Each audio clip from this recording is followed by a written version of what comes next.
been working a lot with businesses on in the last few years, digital transformation, which obviously in the last 2 to 3 years has become AI transformation. And as I have done work in that space, I've just been fascinated by the capability of AI to just transform how we work. And I may even go so far as to say that, it's an innovation, I think, that is similar in nature to the light bulb, as it were, right? Edison's electricity, in terms of being able to shape our lives. Are you ready to navigate the exciting yet challenging world of digital transformation and AI? Welcome to Leading with Integrity Leadership Talk. I am your host, David Hatch. And if you've ever wondered how the digital landscape and artificial intelligence are reshaping the future of business and leadership, then you're in for a treat today. My guest is Justin Tan, a distinguished expert from Evolutio Consulting. With a passion for helping leaders and businesses thrive amidst disruption and technological change, Justin is at the forefront of sustainable growth in the digital age. And today, he'll be helping us decode the rather complex world of digital transformation. We'll be talking about generative AI, disruptive technology, and even going off on a few interesting tangents, such as the impact all of this might have on the recent Hollywood strike.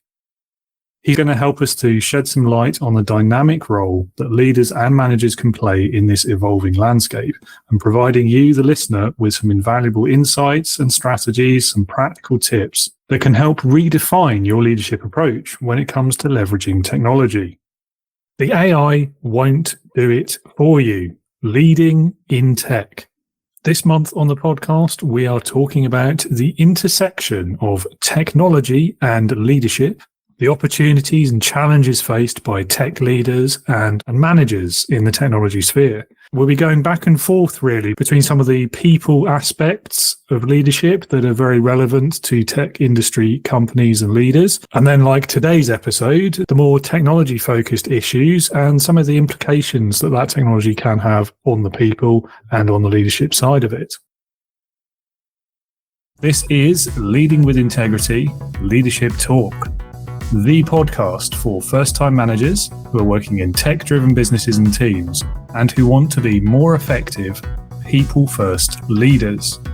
Each week, you will learn the crucial strategies, mindsets, and practical tips that successful modern leaders follow to be engaging, ethical, and authentic managers who get the best from their teams.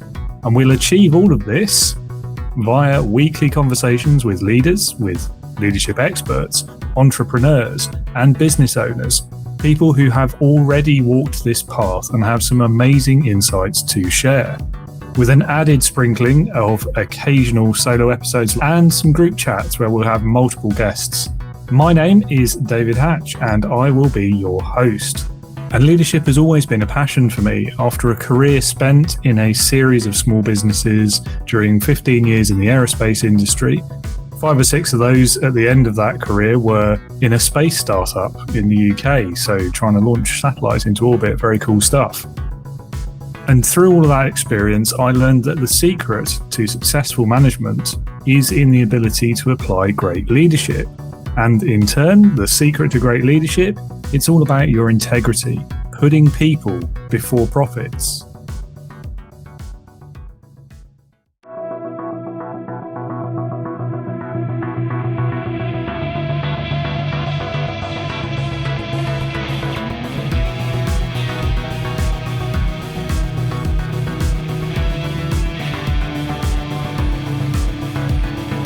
Welcome to the Leading with Integrity podcast.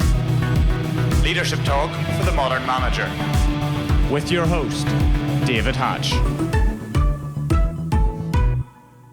Justin, thank you very much for joining me today. It's great to have you here, and I'm really looking forward to this conversation. It's going to be an interesting exploration of AI and technology and digital transformation, all these other lovely things which can often be the bane of a leader's existence. So we're going to get into that in a minute. Thank you for the invite, David. Real pleasure to be here. I know the conversation based on our chats previously is going to be super exciting. It's going to be engaging, and looking forward to it. Yeah, me too. And we're going to start by basically giving you the control for a bit to tell the listeners a bit about yourself, your background, what you get up to today, how you ended up doing it, and why you do it as well. Yes, and stop me when I start ranting too long about myself. But surely not. So my name's Justin, and I am an advisor to companies. And what I advise on basically is on strategy and AI. Both topics are really dear to my heart. I was trained as a consultant for many years, worked with a number of different clients. But what really interested me about strategy was just the impact it has on businesses. How it makes an impact on not only the people but the commercial business itself. It's very often neglected by many businesses who focus on the operational aspects of things, but they forget that the direction matters itself, the vision that you have for your organization. And then getting more tangible, I've been working a lot with businesses on in the last few years, digital transformation, which obviously in the last 2 to 3 years has become AI transformation. And as I have done work in that space, I've just been fascinated by the capability of AI to just transform how we work. And I may even go so far as to say that, it's an innovation, I think, that is similar in nature to the light bulb, as it were, right? Edison's electricity, in terms of being able to shape our lives. And so what I do, essentially, I'm not technical in nature, but what I do is I help companies to understand how they can bring in new innovation into their organizations, right? Align it with their existing strategy. And most importantly, actually, do so in a way that's people friendly. That's the one thing that I think always goes south in a transformation, in the sense that they forget that it's about people. So that's what I do. Most of my time, I also do trainings on these topics. So I work with organizations when I provide advice to them, but then at some point you figure out also that actually we need to do some capability building, right? So I train them on, how do you actually make better decisions, for example, on the strategy side. And in terms of AI, also training their people on how to better use AI. It's also a mindset shift as much as a capability shift, because AI is a very different way of working when you work with it. And to answer the rest of your question, how I got here, a bit of a checkered history, I would say. I started out actually in a very tangential industry, investment banking. Very quickly decided it was not my thing. Earning big bucks, no. But actually, no. Being in that financial services, high pressure M&A environment wasn't for me. But I realized that I was really interested in businesses, so I moved into consulting. Stayed there for about 8 or 9 years or so. Then subsequently moved out into industry. Enjoyed it. I learned a huge amount. I worked at Bupa, a healthcare insurer. Most people will know them. And then I moved on to a pharmaceutical company where I actually worked with startups to bring their innovations into the pharma company. Both of them learned a huge amount in those roles, but actually decided that I wanted to build something of my own. And since I liked advising companies, I liked different business models, I thought, why not go out and do a consulting and training business? And that's what brings me to today. Well, that was actually very concise. Thank you. Yeah, didn't have to stop you rambling or ranting at all. So well done. Yeah. So I think there's a few things in there that I find quite interesting as well, and the whole piece about the strategy and how many companies don't think of it and they're too focused on the operational or the revenue in the short term. It's quite interesting, isn't it? Because if you don't set those goals, I mean, if you don't have a goal, you're never going to achieve it to start with. But you don't have that narrative running through your business of what is everything leading towards? What's the point of what's happening right now? What's that revenue for? Why are we chasing those customers and not these ones? All those kind of daily tactical decisions, if you like. You're making them in isolation, in a vacuum, if you don't have a strategy that kind of dictates that short-term direction as well. Yeah, very much so. I mean, you've definitely struck a bell there. I think strategy does a few things, and one of those things is that it kind of it gives you something to plan towards, right? Like those financial plans, those operational plans, they should flow from your strategy, because otherwise people are going to be working in different directions and no one's going to be coordinated. That's one thing, right? You can have the best people, but if they don't have a good sense of direction, it's not going to work. But the other thing also is that a good strategy and a good vision, I would say, right, as well, is completely critical, in the sense that you can work for the best organization, and if the sole goal is to, let's say, make money, that's also fine. But I think that people operate better. They're more motivated when you actually have an overarching goal that sits even on top of your strategy, right? A vision or mission that extends into the world, right? The best companies always have something like this, right? Like Google, for example's mission is to, I think, organize the world's information, and Uber's is something around sort of making easy for people to access services or transportation or something like that. It's normally a very big goal that brings together and makes people feel that they're working towards something bigger than themselves. Yes, I think you're right. And we see a lot, don't we, in social media, in newspapers, in the newspapers. They don't even read a paper anymore. In news headlines, apologies. Yeah. About how, the millennial generations and later, they're very driven by this kind of purpose-oriented companies, and they care more about what the company is doing and why than about the paycheck and all of these things. And I think that very much speaks to what you're saying.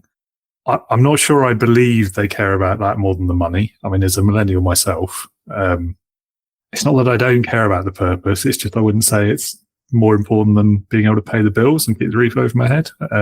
Maybe parity, but anyway, it is interesting though, because there's obviously this rising movement, isn't there, where I think gone are the days where a company could just be about their bottom line and nothing else mattered. And I think that is an interesting shift as well. You raised an important point, maybe slightly tangential, but I'm going to say it anyway. But I read several years ago, I think I read a book. I think it's by Dan Pink, a professor, and he says that there are three components that are critical for someone to be satisfied or happy in their work, right?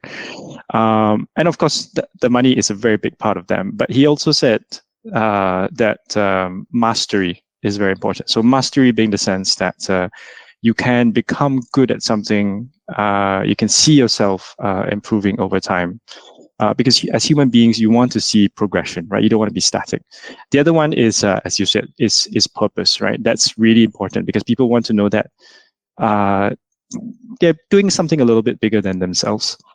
And then the third one is autonomy, which I think has really come to light in the last few years, autonomy, because you want to know that actually you want to do things in your own way. You don't want to have people breathing down your neck. And you know that people trust you to get things done without sitting in the office for 8 hours, 10 hours a day.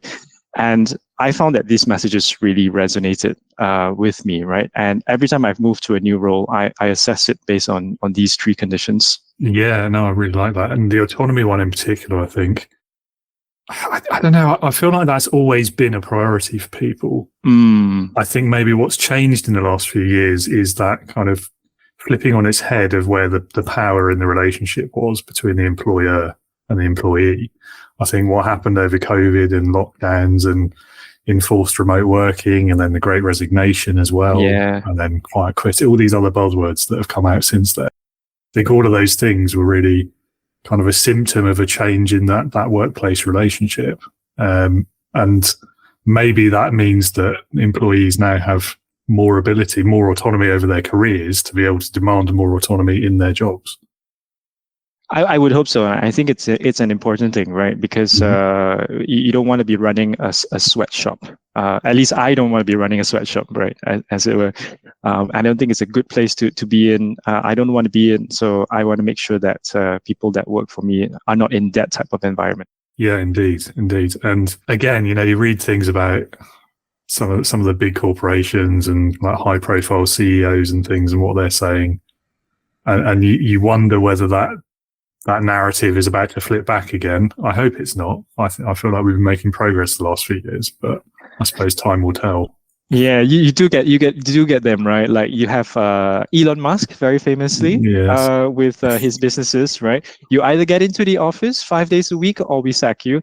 And then you have the CEOs of like some of the major US banks, especially JP Morgan, Morgan Stanley, Goldman Sachs. I'm like, it's the same thing with them. But I'm going to say this is a generational issue because the leaders of those companies, well, I say with maybe the exception of Elon Musk, are still largely of the older generation. And I'm not saying there's anything wrong with the older generation. It's just that I think millennials, Gen Zs work in a different way. They're more comfortable being, in a remote setting. That's not to say the remote setting is always the best, because it isn't, right? I value human contact, human relationships. And when I do a workshop, for example, with my clients, it's so much more effective when it's face to face. But there's a time for that. And, spending 3 hours of your day commuting is not value adding. Well, I totally agree about that. It reminds me of. I think you're probably right about the generational thing. It reminds me of. I'm going to paraphrase it because I can't remember the exact quote, but it's from Douglas Adams and one of his Hitchhiker's Guide to the Galaxy books, which is one of my favorite books. I'm always quoting it. But there's this thing he says in there about how we view technology, our relationship with technology. I think he wrote it in like the 70s, I think. So probably not super relevant in terms of what the technology was he was talking about. But he was basically saying the stage of your life at which something is invented directly affects your relationship with it. So if it existed before you were born, then it's old fashioned, out of date, you don't really care about it. Yeah. If it's invented in like the first 10 to 15 years of your life, then you're probably going to make money doing something to do with it. If it was invented after that point, then it's newfangled, scary. You don't like it. You don't want to work with it. You don't want to know about it. Yeah. And I think that's quite an interesting thing. I've butchered the quote, obviously, but I do think that's quite an interesting, especially because he wrote that so long ago, and yet it's still so relevant. It is. I mean, it is the relationship with technology, right? That's hugely important, and it's reflected now in sort of how AI is coming into society, right? It's been a buzzword that's sitting in the back of people's minds for like at least the last 15 years, but like it's only in the last maybe 2 years that actually it started to really get into the nuts and bolts of people's lives. Indeed. I guess what I'm trying to say is when we think about it in the context of the generational point you made, almost doesn't matter what generation you're in or how you're getting on with the workplace, whether it's remote working or AI or the smartphone was the other one not so long ago. I think having that awareness that generational aspect, that relationship with technology does exist and that it's different for each generation potentially is the first step, isn't it? To coping with that properly, to leading your organization effectively, to really getting the most out of all those different people, different generations in your business, rather than this kind of come to the office 9 to 5 or you're sacked sort of approach. Absolutely.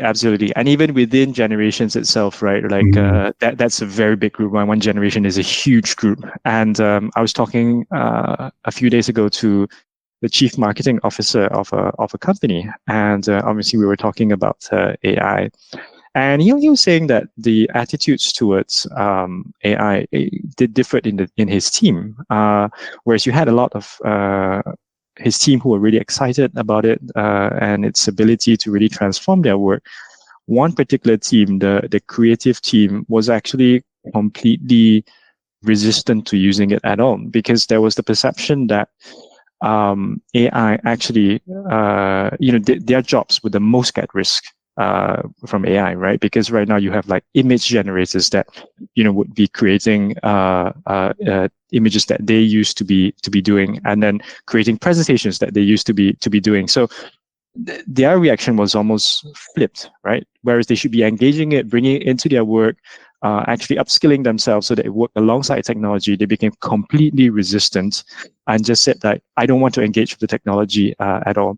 And it can happen in any generation because those guys are young, and you essentially need to make sure that you're not only seeing that generational point, but the fact that different people are coming from different perspectives because of their role, their cultural context, but also their personal preferences. The funny thing is, in their personal or private lives, they might be massive advocates for it, but because they see a different impact on their professional lives, they've reacted differently perhaps to how they would in another context. Absolutely so. Absolutely so. Yeah. So, all I think the main message here is that any change that you bring about, I'm not even talking about technology, any change that you bring about has to be done with a close eye on the people that you're leading along the journey, right? It's ultimately we're humans and we live to be humans, right? So focusing on the technology first is not the right thing to do, because we're trying to empower people rather than to replace them. I would say for the majority of cases, that's the goal. Certainly you hear about sometimes people being replaced by technology. Inevitable. It's come up with any technology that's happened over time. But the ultimate goal of technology should be to enhance the human experience. Totally agree with that. And I mean, yes, we've seen it a few times, haven't we? I mean, even in our lifetime, it's happened quite a few times. I mean, automation in factories, robots replacing the production line, all that kind of thing. And I think when it comes to the individual, I don't want to say worker, but it's the person doing the job. I think that there is a case where you've got to try and meet the technology in the middle. You've got to help the management do that change program effectively, because I think if you do just dig your heels in and say it's new, it's going to take my job, I refuse to deal with it, then that becomes self-fulfilling, doesn't it? If you refuse to work with it, then yeah, it will take your job, or more importantly, someone else who is willing to work with the technology will take your job. Absolutely. And the fact is that I was going to make 2 points. The first point is that technology taking jobs is not new in a sense, and it's not necessarily a bad thing. First of all, I know that's maybe not the most empathetic thing to be saying, but for society as a whole, I think that there's good in that, because it renews society, and what we should be doing as society is to help people along that journey of change. But I was just reflecting back, like I think in the 18th century there were like people employed like I think knocker-uppers, right? Like little boys to go around to different houses to like wake people up, basically, to get ready for work. But obviously with the advent of like alarm clocks and all that obviously went out. You don't need to get people to wake people up anymore, because you have an alarm clock to do that. And that's a good thing, right? It's those little boys could then go and sell newspapers or do other things that they can earn money in a different way. But the second thing I was going to say as well is like, it's not always imperative on the people to change themselves, right? Like the environment that they're in is very, very important. So if I were a CEO, for example, and change is always, has to be led as an example from the top. If I were a CEO, for example, like the messaging that I share with the company is hugely critical. If I were to say something like, well, actually, AI is going to massively increase efficiencies. We're going to reduce our workforce by 25%, and that's that, right? We're all going to be happier. Shareholders are going to be a lot richer. That's not going to go down very well. I put it a bit flippantly, but there actually was a CEO in Southeast Asia of a tech company who pretty much said that, and then he let go a bunch of people straight after that message, right? That message not very helpful for people, but if as a CEO, your message is a lot more empathetic, actually you focus on the fact that technology should be an enabler and enhancer of the human experience, and you recognize the fact, right, in your vision, let's say for AI for the company, that inevitably there will be some job losses, but our goal is to keep people in jobs. We'll move you to a new job if we can, and if we really, really can't, we will try to help you get a new role. And it's that kind of like empathy, it's that kind of like care for people that I think is hugely important to transformation, right? Because the people who stay in the company, who are not let go, they will also see what you have done. And in the back of my mind, if you have not treated people well, I'm thinking now the Twitter experience post Elon Musk, that's going to stay at the back of their minds. And if you've not done it right, you've essentially destroyed any loyalty that you've built up with people over the last few years of the career. Absolutely, yes. And Twitter's an example that comes up quite a lot, particularly in the context of remote working. Because obviously before the takeover, they were probably one of the best examples of how to do that well, and the way that they managed their workforce through COVID. And then I think they were one of the first ones to come out and say, we're going to have 100% remote working policy, and all of this. And then just the complete contrast in the same organization, it just shows how much can change just as the result of a different approach to leadership and management. It is. I mean, that's a really drastic one. Obviously, most of the time you don't have something as drastic. But change is always is very often led from the top. Sometimes you get bottom up changes bubbling up, but it's the leadership that sets the example and the tone for everything to come. I kind of think the most successful changes, though, are the ones where it's a bit of both. And I mean, I said meet in the middle earlier. That's effectively what it is. Because yes, you've got to have that leadership from the top if you want the change to stick. Because if the leaders aren't vocalizing their belief in it, if they're not walking the talk, if they're not living that change themselves, then no one's going to take it seriously. But at the same time, if you don't have that sort of the grassroots buy-in to that change, they're the people who actually have to implement it. If they don't believe in it, then at best, it's going to be half-hearted and it probably won't stick. Completely agree with that. What I would say, although that also is that leaders play a big role in helping to shape that grassroots. We call it grassroots, but I still think that leaders have a big role to play in it. Because they set we talked earlier about vision, but they set the direction. If they get a direction that people buy into, that's going to make the grassroots movement a lot easier. If they set an example, I think that's the most important thing. People are more likely to believe that they're genuine and true as well. So I would say grassroots is hugely important, but again, leaders have a huge role to play in just shaping that environment that people think about and are motivated within. Definitely. I think a massive part of that, aside from the leading from example and setting the vision, I think is actually just opening that conversation, showing that they want to hear from people. What are your opinions on this? Preferably before the change is decided, or at least the exact directions of it. I think that helps so massively in getting that buy-in, is if people feel involved in the process rather than having it imposed upon them.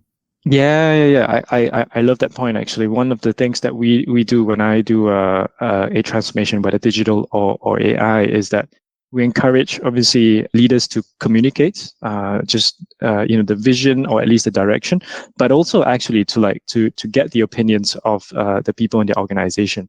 This could be things like, just a town hall, but also could be like employee surveys. In fact, I'm running 2 of them now for some clients, where we're just asking the entire organization essentially how they feel about AI, but also how they're using AI at the moment, and really how AI can help them. But the big thing also we ask is like, do you have any concerns? Do you think that any risks that AI could bring to the organization? Because in the back of their minds, right, people will sometimes not say these things, especially when they feel that, let's say, the tide is against them. They become hesitant, right? But it's important that you surface all of these concerns, A, because they're very valid for the business, but B, also because sometimes you need to address them, right?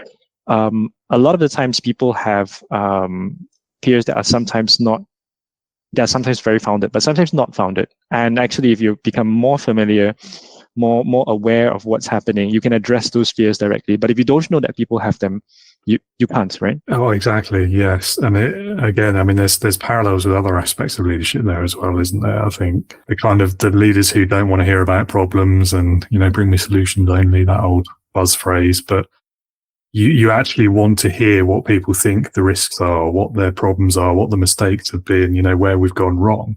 I think you want to hear that more than you want to hear about the successes, about things going right.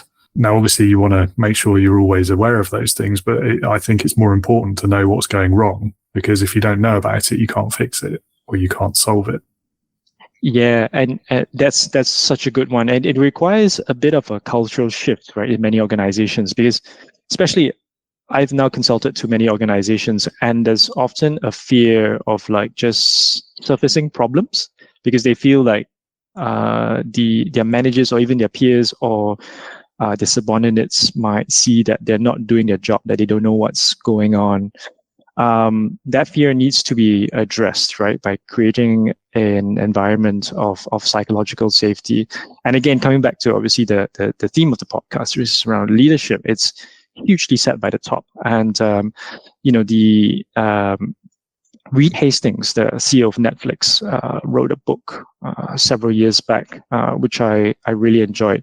No Rules is the name of that book, and in it he tells about his the approach that they've taken to building out Netflix's culture. And one of those key aspects actually is creating an environment where people are completely safe in coming out and, I wouldn't say criticizing, but it's really like pointing out like issues or flaws that they might see with each other, and they see that as a generous step, right? It's a value adding thing. If I take the time to tell you that you're not doing something right, that you could be doing something better, I'm being generous to you because I'm giving you an opportunity for improvement. And one of the key steps there is that the leader demonstrates that that's okay to do. And so Reed Hastings was saying in his book that one of the things that they did to make that step was that in their town halls or their forums, he as a leader and their senior team would come out, openly discuss some of the mistakes that they made, and be very brutal about it, actually. Open, but brutal and transparent, but not in a mean way. And basically that started to get the ball rolling, right? Because people then decided, well, Reed has done that. It's now safe for me to come out and do it. In fact, it's expected of me. Well, I mean, that's leading by example, isn't it? In a nutshell. And that is an incredibly difficult thing to build into a culture, particularly if it's an established culture and you're trying to make that change. There's the big powerful examples like that, but I think there's also the day-to-day, the everyday stuff that leaders do as well. So thinking about how you react to someone making a mistake, for example. I mean, we've probably all done it ourselves as managers, and I'm sure we've all worked for people who've done it to us. But you hear about something goes wrong and your immediate reaction is, oh no, oh, what are we going to do? Or you just make you sigh, you make the grimace on the face, and you don't react very positively. You react as a negative. And to a great extent, that's human nature. It's an emotion that we can't control. But at the same time, I think part of being a leader is getting control of that and making sure that you respond in a positive, motivational way so that your employee or your worker or your staff member doesn't feel like, oh no, I've made a mistake. The boss is really angry. I can never do that again. Ever, or more importantly, I won't tell them next time something goes wrong. Yeah, and then pardon my French, but you're even more screwed after that. Absolutely. No, that hugely resonates. I think a big part of leadership, and people always focus on the external, but a huge part of leadership is managing yourself, right? To be able to manage others well, you need to be able to have a handle on yourself. And it's not just this little, it's not just the face that you show the external world as well, but it's the inner environment within yourself, right? Because leaders go through a lot of disruption, and a lot of responsibility. And a lot of the times, right, a leader, and I certainly felt it a lot of the time as well, you can either feel an inferiority complex, right? If you're put in a situation where you're not entirely comfortable, but you don't want to show your team, right? Because then you feel, oh gosh, they won't think I know what I'm doing. That's something that's an emotion that needs to be managed as well. Or sometimes, you just take a dip, right? Because not every day is rosy, right? Life throws you lemons, as it were. And how do you manage those lemons is a hugely important part of being a leader as well. Because it sets the emotional tone for when things to come, right? Internally, if you feel distraught or you feel shaken by a problem, that affects and it's okay to feel those things, right? Acknowledge those things. But being too long in that mode affects your ability to react to things, right? So then your goal as a leader is to reflect and put things in perspective, and then seek the help, right? If you can't solve the problem yourself, go talk to a peer, go talk to your manager, and put things in perspective, get their advice. So that's, I think, a big part of managing the self, and an important part of leadership. Yes, definitely. And it's a parallel with emotional intelligence as well, isn't it? Because you've got a part of emotional intelligence, and an aspect of it that is less spoken about is that kind of self-regulation, that management of your own emotions, like being aware of what they are to start with, because I think a lot of people can be a bit less self-aware about that sort of thing, and you just sort of react, as I said earlier, rather than taking the time to pause and think about, okay, well, how's that made me feel and why, and what should I actually do about that? What's the impact going to be on the team if I react in this way or that way? And actually applying a bit of, as you say, self-management, I think it's really important as well, definitely. Building on that, you mentioned being conscious about your impact on the team. And I think to do that, you need empathy. And that's, again, one of the key strengths of a good leader is empathy. When I think of a leader that sort of like embodies empathy, I always think about Satya Nadella, the CEO of Microsoft. And I remember reading his book several years back called Hit Refresh. And he was describing the journey that brought him to his style of empathetic leadership. He said that, he went through a difficult time because his son Zain, I think, had cerebral palsy. And it was in caring for his son that he learned how to see the difficulties, the struggles of others as his own, right? Because he had to do that to be able to be in his son's shoes.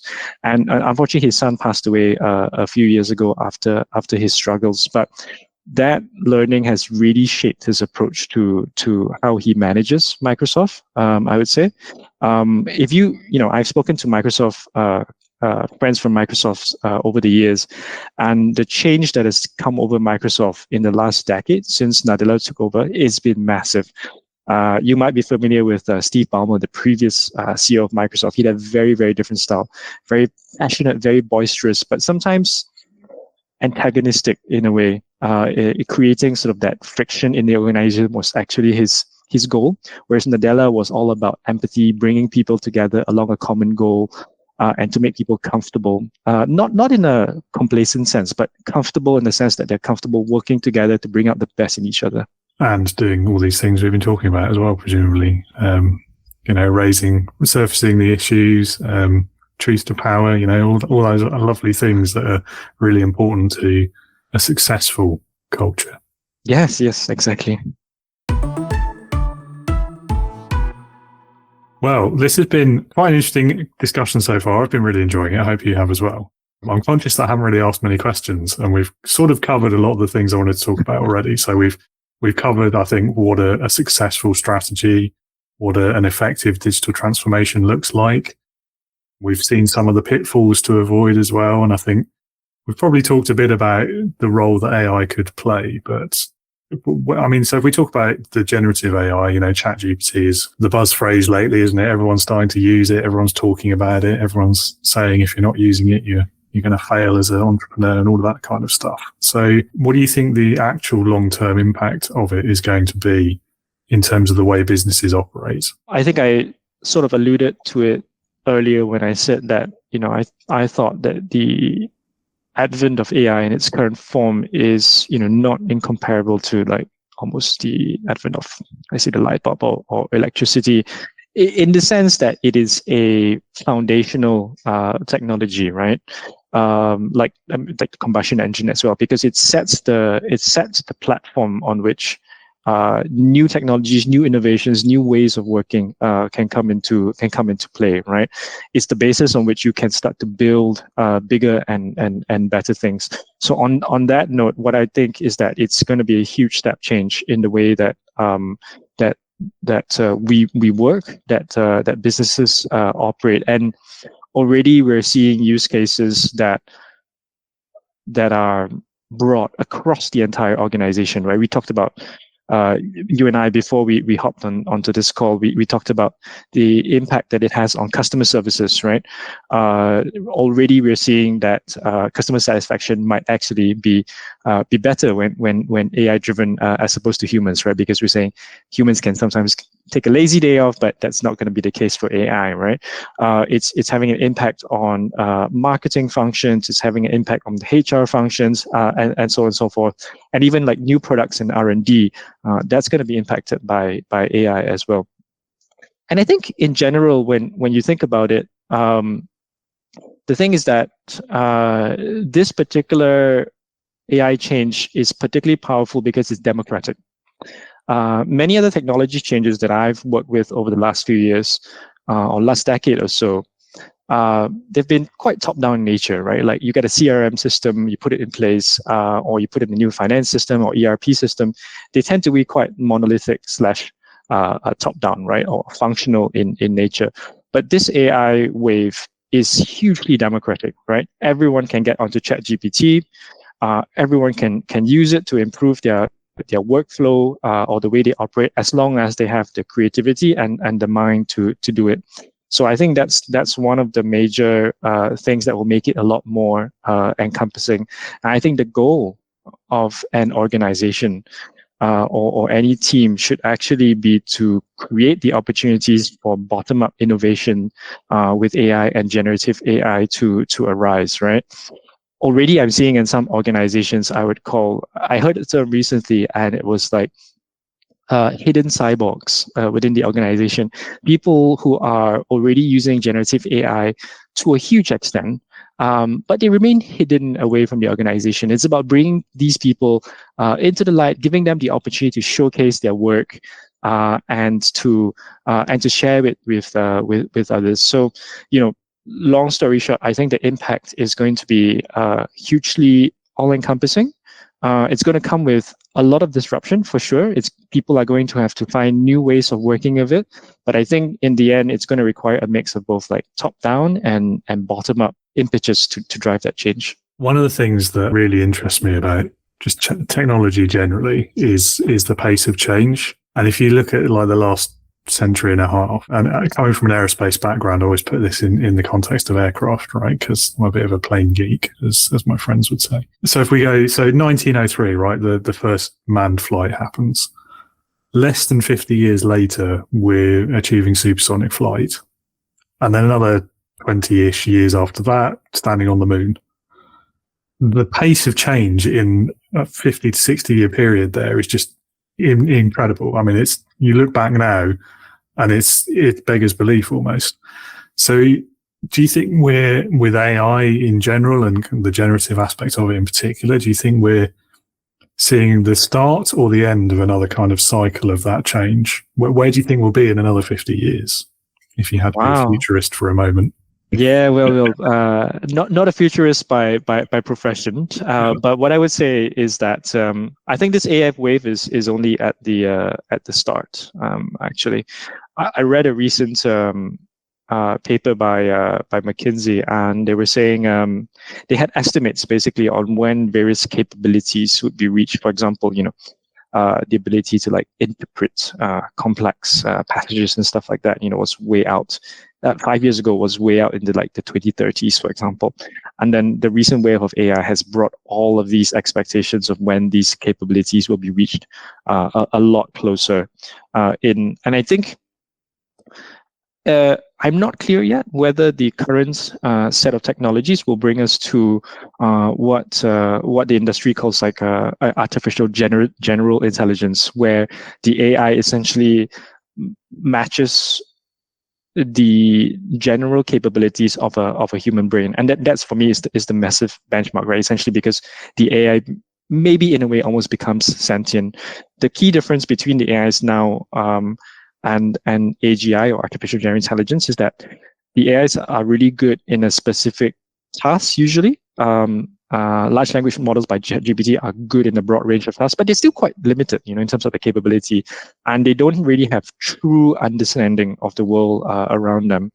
But I think that moment in time when artificial general intelligence comes is that landmark moment where the progress will shoot up even further, because then your innovation is no longer actually then dependent on human ingenuity and innovation, right? Because the AIs will then contribute as much to general innovation as they can, as you can.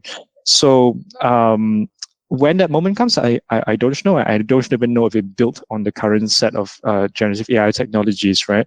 But I get the sense that it's whereas I would have said it's like 50, 100 years out, just a few years ago, I think it's now something that's possible in the next 10 to 20 years. Oh, wow. Okay. So that is quite a big difference then. Interesting. Maybe I'm too bullish, but that's it. No, we'll have to speak again in 20 years' time. I'll mark it in the calendar and see where we are. Exactly.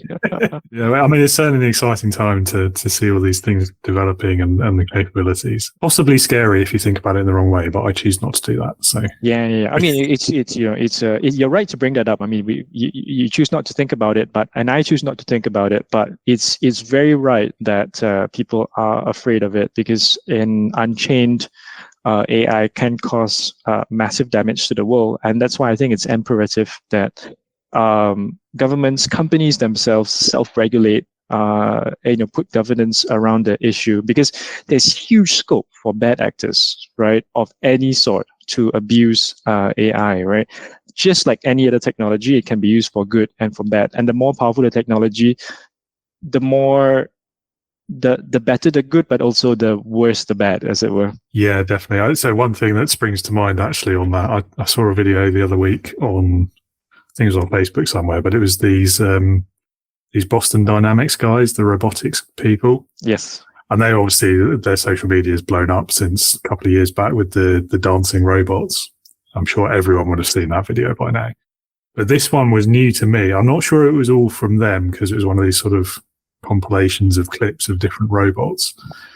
But a part of that really stuck out to me as a little bit frightening was they were doing basically, I guess it's failure testing, isn't it? It's how it learns. So they were like kicking these robots, they're pushing them over, they're throwing stuff at them so they could learn how to get back up, how to dodge. And in one case, which I thought was quite scary, how to retaliate. Oof. And I just thought, like, why would you teach a robot that? That seems like a poor decision for our future. Have you not seen the Terminator films? Why are you doing this? God, yeah, it's that is a very interesting one. You brought up an interesting one in my.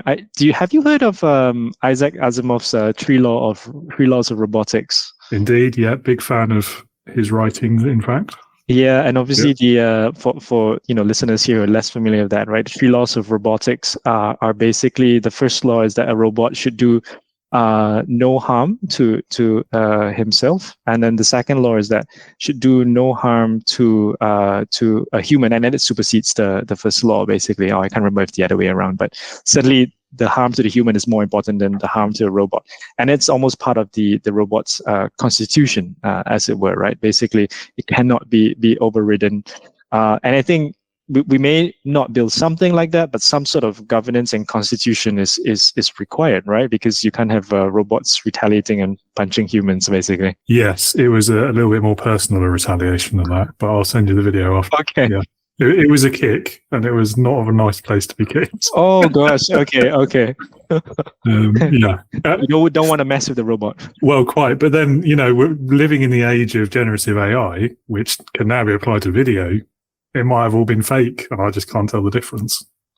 Who knows? Yeah, you're very right. Yeah, I've seen some deepfakes now that are so impressive. You just can't tell the difference. Yeah, I mean that's a kind of scary piece as well, isn't it? Particularly, I mean, I guess it's quite topical, isn't it, with the strikes that are going on in Hollywood?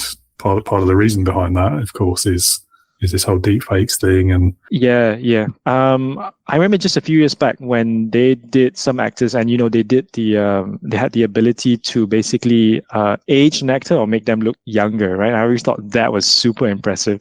But actually now I read recently that there was an actor who passed away, and then they decided that to basically use generative AI to essentially replace the actor in the subsequent film or episode or whatever it is. I mean, they've been doing that for a little while. I don't think they were using generative AI necessarily, though. I think it was just a 3D artist was doing it manually, whatever that means. So it was one of the Star Wars films, wasn't it? And it was Peter Cushing. Carrie Fisher.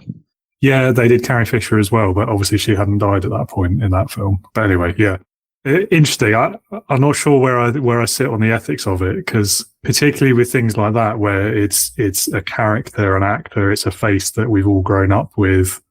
It's in the collective consciousness, but obviously they're not there anymore. But they want to tell new stories with the same character. I don't know whether it's right to replicate their likeness. I mean, I guess if the family is okay with it, maybe, but then also I can see where the actors guild types are coming from in terms of, well, you're doing us out of work. Couldn't you recast and give someone else an opportunity? And I guess it's similar to the conversation we were having earlier, isn't it, about the door knockers losing their jobs to new technology? Yeah. Absolutely. So, look, the actors definitely have something right. I mean, it'd be completely insane if like 100 years time, like Harrison Ford is still starring in some movies down the line, and he has no say in it. Like when it comes down to it, like at the very least, your likeness should be something that you can control, right? Shouldn't be exposed. You should have the rights of permissions to that at least. And I can see where actors are coming from. And frankly, this is a really tough one. I don't know how industry and the actors or actresses can come to some sort of accommodation. They will obviously have to, because otherwise we'll have nothing to watch over the next few years. Or it will just be animated. Or be animated, yeah, exactly. Which actually, again, makes me think of, I don't know if you've ever seen Futurama. Yes. Yeah, so they have a whole TV industry where it's all robots doing the acting. Maybe that's the future. Who knows? Yeah. I wouldn't want that. No, like as I said before, technology, for me, technology could be more, but and maybe something different. But for me, what I want it to be is as an enabler and an enhancer of the human experience, right? Because otherwise, why invent something if the only goal is for some capitalists to get rich? Yeah, absolutely. I'm definitely with you there. Okay, one more question on this, and then we'll talk a bit more about leadership. What advice would you have to offer to maybe a manager or a business owner, business leader who's struggling to adjust their organization to a new technology? Seems quite topical with what we've just been talking about. Yeah. So some of the key themes that have come along, I think a technology change is no different than any other business transformation. The degree of change may be different, but when it comes down to it, any business transformation is just that, a transformation and a journey of change. And what that means, I think it comes down to is the people are hugely important. When I think about transformation, I always think back to Jim Collins' great book, Good to Great, written a long time ago, maybe in the 1980s or 90s, like that, but still hugely relevant. It's got a bunch of good lessons, but the ones that I always take away is that it's the who first and then the what, basically, right? I think he uses an interesting quote there, which is like, get the right people on the bus and get the wrong people off the bus, right? And that's not to say you start firing people, but basically when we're going through a change in the organization, you need to get people who are aligned to the new values and the direction that you want to go in, right? Because if you're constantly fighting against people, pushing back, and will never believe what you're trying to do, it will not work, right? And maybe those people will be better off in a different organization, right? So maybe it's best to let them go, and then you bring on people who you're sure will be aligned with the change. So that's the first thing. But at the same time, if people are in the middle and they need educating, they need awareness building, help them along that journey. That's hugely important. I think also it's important to create like a culture, and again from Jim Collins' book, a culture of discipline, right? Any change is not going to be done just like that, right? Changes take a long time to come into effect, right? The most successful companies, they go through transformations that are years long, right? It doesn't happen overnight. If there is a big bang transformation and a company, a CEO says, I'm going to achieve X by the next 1 year, I don't believe them. It just doesn't work that way, right? So therefore, what you need to do in that environment to succeed in change is to create a culture of discipline where you slowly change the culture. People become committed to the new change, but then persevere in it, because the results are not going to come in 1, 2, or 3 months, right? You might get a few positive results, a nice signaling that we're moving in the right direction, but the true effects are not going to manifest till like maybe 3, 4, 5 years later at the earliest, right? And that requires perseverance to put it in. And yeah, so I think those are my key messages for managers who are trying to kind of enact that transformational change, as it were. Okay, thank you. Yeah, good tips, I think, especially if taken in concert with what we were talking about earlier in the episode about the responsibility of the leader to kind of build up that buy-in. Because I think that's part of the culture of discipline and perseverance, isn't it? Is people have to be on board with the change to a great extent, I think. Yeah, very, very much so. And then all of the other things that we talked about also apply, right? The empathy, the addressing the uncertainties, the fears in people, those are all critical as well. Absolutely.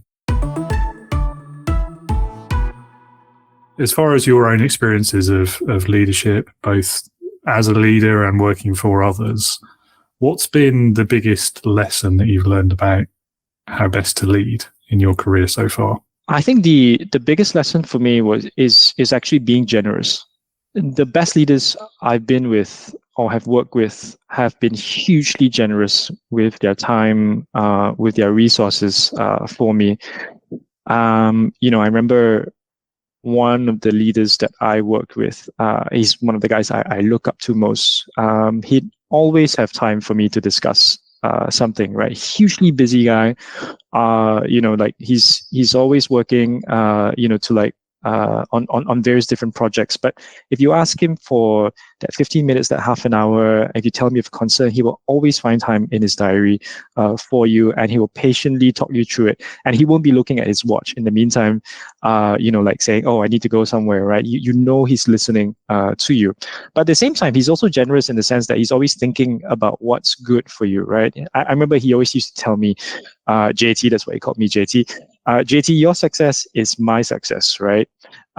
Whatever is good for you, it's going to be good for me. So tell me what I can do to help you. And it doesn't matter what my request was, but he would find a way to kind of just make it happen. I remember at some point, I was like, there's this kind of subject that I really want to learn about. He's like, no problem, let's go find a course. And I came back, the course was quite expensive. It's like, no, we'll find a way to like get it through budgeted and so on and so forth. And that's just one example, but he's done many other different things to kind of like help me along, right? And even to this day, I no longer work for him. He's moved on to a different organization, but he'd be very conscientious about just checking in from me from time to time, right? He's like, we are friends now, right? And that's what a leader is, right? A leader's relationship with his team extends beyond the bounds of a company, of a team, as it were, right? It goes into building a genuine relationship with them. 100%. Yeah, it's that kind of the deeper connections, isn't it, that we always talk about. And I think a couple of things out of that I really love. One of them is the generosity on I guess, the day-to-day, the small scale. It is really, really meaningful, actually, to a lot of people, particularly when you're leading them. And having the presence of mind and being intentional enough about that conversation and always being open to talking it's hard, I think, to overestimate the impact that can have if you do it consistently over a long period of time. And it makes people feel valued, it makes them feel seen and heard, all these things that I think are crucial for a leader to, A, build an effective long-term relationship, but B, to get the best out of people. Yes, so much. People always think like tech companies, they offer these things like, the huge perks, right? The staff canteen, the massages, the whatever it is. Those things are, in a way, they're very easy to replace. They're very easy to remove. They're also not major differentiators in an organization. But the true differentiator in an organization is the leaders and the culture of the leaders in caring for the people and helping them to develop. That's not replicable because that's so difficult to build over time.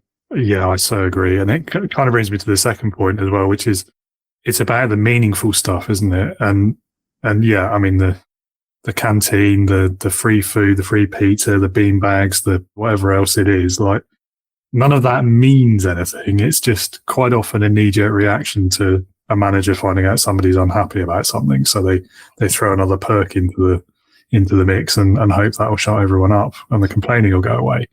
But it's not a meaningful thing. And so the second thing that I really loved about your story there was going out of his way to help you with your personal development, finding you a course, finding the budget to pay for that course, all of that kind of stuff. It's meaningful. It makes a difference to people's careers, which makes a difference to their lives. And I think that's what leadership really is all about. It's not about this tokenism nonsense and giving people a free pizza once a week or whatever. Yeah, very much so. And It's funny because like when I think back to the leaders I've worked with, it's those small moments like that where have made such a huge impact. Like I remember specific things that were said to me. I remember the emotions I felt when a leader has helped me along. I don't remember the perks or the fancy meal or whatever it is that came along, but it's those emotional moments that actually have stayed most with me and are the hardest to replicate because they require so much intention and so much thought. Whereas, like as you say, putting in a beanbag, so easy to do, right? Just throw a few bucks at it, and there you go. You've got a beanbag. Yeah, exactly. I think to really truly get that right, I think as well, you have to care about people. I think if you've got to care about those specific individuals as well. Like if you're just going through the motions of that, it's not going to be as effective. Yeah, it's fine. I could tell you some stories about past jobs, but maybe that's not wise in a public forum. Yeah, there's one particular one that I love, and I've probably told this story before, so apologies, listeners, if you have heard it. But there was just such an incident where, you know, it had come to the attention of management that people maybe weren't that happy. So they organised this big away day event where we were going to go and do all these focus groups and all of this stuff. And one of the things that came out of it was people weren't that happy about the working environment in terms of the office itself. It wasn't very welcoming. It wasn't that comfortable and all that kind of thing. And so by the time we got back to the office the next day, and this is just tokenism 101 right here, they'd put in 6 potted plants in the office. And then my favourite bit of the story is that on closer inspection, half of them were plastic. So they couldn't even fork out for real plants. I just loved it. They couldn't commit to watering the plants over a period of time. Yeah, I know. I've got an interesting story actually, and it would be the last one I share from a tokenism standpoint, but I thought a really good one. My partner used to be a lawyer, and lawyers, terrible work-life balance. And one day the firm decides, we need to focus more on mental health. So basically, they organize this mental health event, and then the day comes along and they're like, no lawyers there. At the mental health event, they've got like this big speaker, and then they've got some clients to come along, and it's like, hey, you guys, like, let's go to the event now. But like all these guys, these lawyers are like busy beavering away at their work, right? Because they've got so much to do. And then my partner is completely outraged because, like, first of all, they don't actually really care about their mental health of the associates of the lawyers working for them. And then they organize this tokenistic event which they're trying to get people to go through. And in the meantime, if they go to this event, they can't get their work done, so their mental health suffers. So true tokenism in all its splendor. Yeah, it's left hand, right hand, isn't it? And just not thinking through the whole picture. Knee-jerk reactions, definitely. Exactly. So potentially difficult question for you then. If you could go back and do one thing differently in your career, what would that be? So there are many things I would do differently as you look back on hindsight. But I guess the one that stands out the most for me is that I would have started taking risks a lot earlier. Prior to my setting out and starting my own advisory and training business, I take a very safe path through my career, right? I was in investment banking working for a big bank, and then I went to a big consulting firm. I went to work for a gigantic insurer, and then I went to work for an even more gigantic pharmaceutical company. There was very little risk in my career, always very safe. But since I've left, and it's not because the companies I work for were bad companies in any way, but since I've left, I've taken on more risk, a lot more uncertainty, but it's brought a lot more fulfillment as well. And of course, the upsides would increase as well, because when you start doing things, you taking the risk, the upside should increase. But even more than the upsides, or the financial upsides, I should say, is that taking risk has brought me more joy, because you go through more ups and downs, as it were, and I value those ups and downs, because in the past, right, like, this was a constant flow in a corporate job in a big company. But those ups and downs, those downs actually give a lot of meaning to the ups. The downs give a lot of meaning to the ups, because if you don't have those days where you're in the docks, in the dumps, trying to find clients because it's completely quiet, then how do you appreciate those moments where you've won a pitch, or you've celebrated with a client on a great workshop or a great training day, right? Those things have so much more value when I went out, took a risk and started my own business. Yeah, I identify with that as well, I must say. It's there are things, there's risks I wish I'd taken earlier in my career. I've probably still done most of them, but it's been a lot harder to get to grips with it later in my work life, let's say. But I'm not that old. we never are young at heart, eh? Yeah, well, exactly. You're only as old as you feel, as they say. Exactly. So exactly. I feel different ages, different days, if I'm honest. Leadership Heroes. Okay, last question for you. My favourite question. It's called Leadership Heroes. And if you had to pick one person, I always insist on one person, but quite a few people often give me 2 or 3, but I'll allow it probably. Anyway, one person, alive or dead, past or present, real or fictitious, who in your opinion, just to add a bit of interest to the mix, bit of uncertainty. So who in your opinion would perfectly embody leadership? Who would that person be and why? It might be a bit boring, but but I think it's Satya, who I discussed just now, and I always bring him up just because like him, I've gone through a journey of learning empathy over time, right? It's not everyone is brought up to be empathetic, and I cannot say that I'm fully there yet, right? We're all going on a journey, but I've really been inspired by the journey that he went through, because he didn't start off being sort of the empathetic leader that he is, but he's made an effort to like shape his journey, shape the way he sees the world, shape the way he relates to other people, and in that sense, bring that entire philosophy to an organization, right? If you look at what he's done and the success of the company, right? He's not only renewed Microsoft to become financially successful, because just about 15 years ago it wasn't, right? It was in a dip, in a down after the Bill Gates years. But Satya Nadella has really transformed the company. But how I like that he's transformed it not through sort of really fanciful fanciful strategy. He basically just said when he entered the company that our goal is to become a leader in the cloud space, right? And he's gone and done that. That's his simple strategy, basically. But how he's done it is very interesting, because as a leader, he's created this like atmosphere of empathy and openness that has fostered a lot more collaborative working and very, in a sense, agile decision-making as well. So it's been a journey of years. I talked about the culture of discipline, but he's very slowly built that incrementally in the organization through example and just sheer humility that's gotten people to get behind him. And that's why I find him, really inspiring.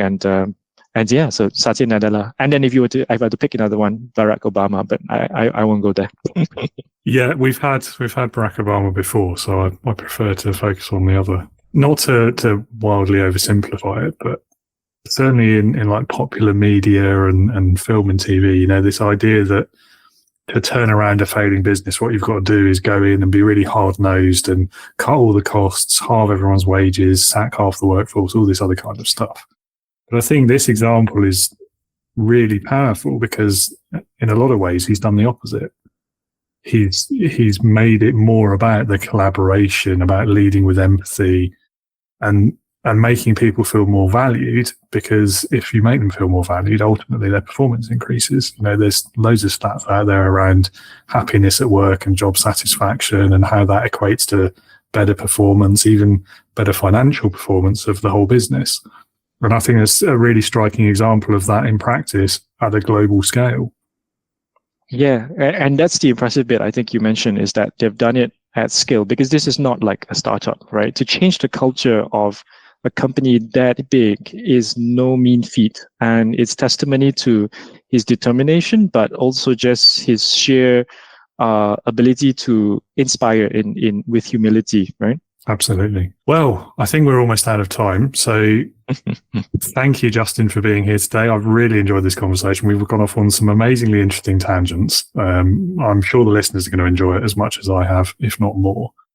So the last thing I'll ask you is if any of the listeners, and I'm sure loads of them will, are interested in learning more about what you do and maybe getting in touch with you, would you like to point them towards your website or social media profile or book, podcast, all of the above? Yeah, sure. So I could point them to my website. Less interesting, what I would point them to actually is the strategy and AI newsletter that I write, New World Navigator. So in New World Navigator, I basically explore various themes related to the intersection of strategy and AI. Really some of my humble ramblings, as it were, but I try to explore like current themes, and to bring as much insight to people as possible. So, feel free to sign up and connect. Lovely. And I'll pop a link for that in the episode description as well, so everyone can find it easily.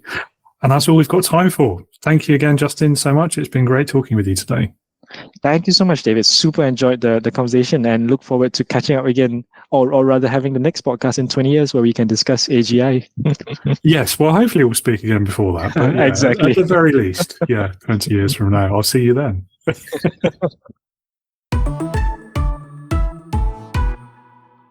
Well, listeners, I hope you found this episode interesting. It was a really topical conversation as we're all continuously having to navigate this ever-changing landscape of technology and transformation and AI and all these other things. And while those things are happening, it's really crucial to stay informed and empowered. That constantly evolving world of technology can be scary, it can be daunting, and leadership in those times can be doubly difficult. But the AI can't do it for you. So visit www.leadernotaboss.com for an array of resources and insights that will equip you to lead with confidence and adapt to the future. Plus, don't miss the chance to schedule a complimentary discussion with me to discuss your specific leadership challenges and goals. A heartfelt thank you to our incredible guest today, Justin Tan, for sharing his expertise and insights. Justin, your contributions were immensely valuable today, and I really enjoyed it. And to our listeners, your support is what keeps us going. So thank you as well. Your reviews, your feedback are an inspiration, and they really do make me feel better about what we're doing here as well. So keep them coming. Thank you. Stay tuned for next week's episode, a theme that's come up today and on several occasions in past episodes, especially when we've talked about the pace of change and the impact that can have to tech leaders, is stress at work. So to tell us more about that, the science behind the brain, and some of the coping strategies for stress in the workplace, next week we will be joined by stress management expert Chris Wood. Managing stress and mental health is most definitely not something the AI can help us with, so it feels like another pretty good fit for our discussions this month. So mark your calendars. Join us again for next podcast Wednesday, and I can't wait to have you back for another insightful leadership conversation. Until then, stay safe, keep on keeping on, stay calm, all those other things, and most of all, be a leader, not a boss.